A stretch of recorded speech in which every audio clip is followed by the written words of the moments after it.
Feel like Brady has a get out of jail free card now? Who's Tom Brady? Sorry, didn't see him on film yet. So no.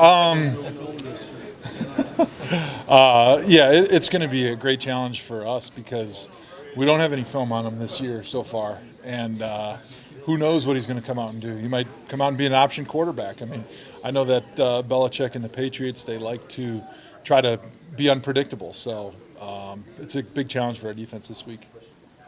How much of a challenge will it be for you, the offensive line, to continue the strong running game?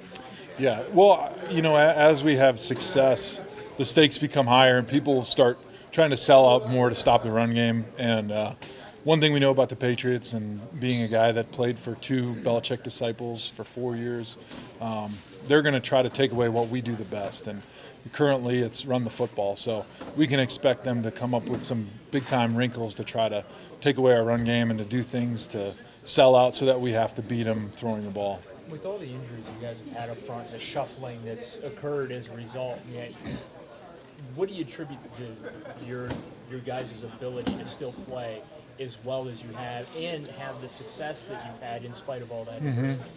Well, I think first of all you have to give most of the credit to Hugh Jackson and the schemes that he's coming up with from week to week, putting us in position to be able to run the ball against a multiple of different fronts.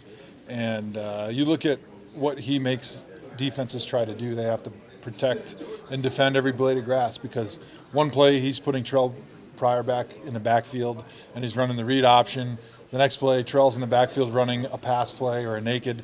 The next play, we're running crow at you. The next play, we're throwing the ball on a swing pass to Duke. So it really makes it very, very tough on defenses to try to come up with a good game plan to defend what Hugh's doing because it's different every week.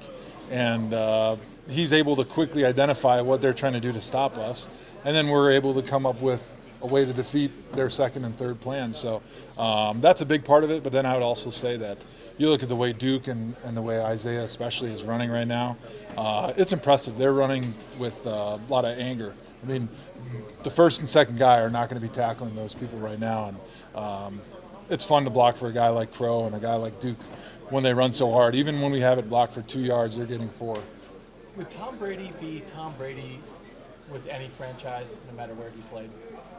Yeah, I mean, I think it's pretty safe to say he's the best quarterback or the best couple quarterbacks of all time. So I think no matter who he's playing for, he's going to be the GOAT.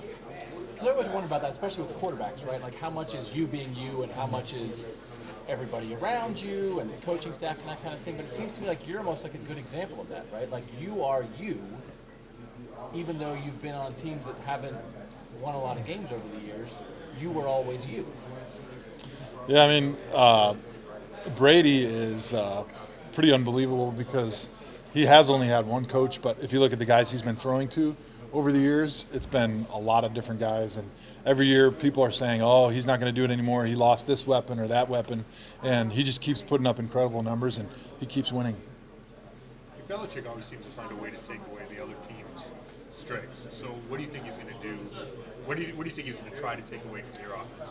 Yeah, I think he's going to try to be honest, try to sell out to stop the run game. I mean, that's what we've been doing effectively in the first 4 weeks. We've sprinkled in some good passing too, but we're a run-first outfit right now. And so I'm fully expecting that they're going to come up with a good game plan to try to sell out and take away our running game. Should I put the pressure on Cody then? Yeah, it does, but it also puts the pressure on us because you can't just accept the fact they're going to try to take away your run game and not try to still run the ball. So we'll just have to try to come up with new wrinkles to try to be able to attack whatever their game plan is going to be to take it away. Joe, is the outside zone really a very small part of the running game, where it used to be the bread and butter? And is that maybe beneficial for Duke and Crow and their styles? Is that part of what we're seeing? Well, I think you're seeing a blend of a lot of styles. Certainly when Kyle Shanahan was the coordinator, we were predominantly outside zone because that's kind of what he believes in.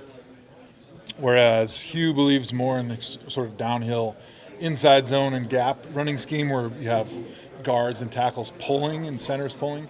But I think you'll see throughout the weeks a blend of both. I mean, last week against the Redskins, we had 3 or 4 outside runs, and all of them were very effective. So it really just kind of depends on how a defense is trying to stop what you want to do. And I think one of the benefits of the offensive line that we have right now is that these guys have played in both schemes.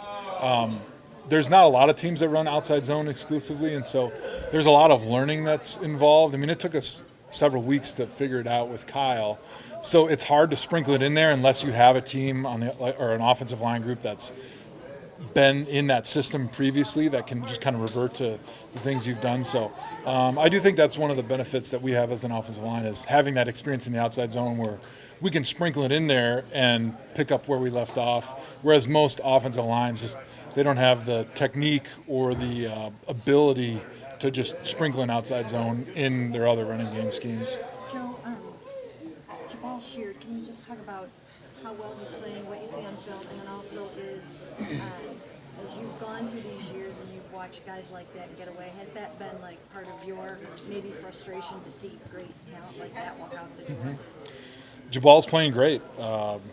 From the first game that he got to New England, he's played exceptionally well. I think he's got 4 sacks or something like that on the season right now.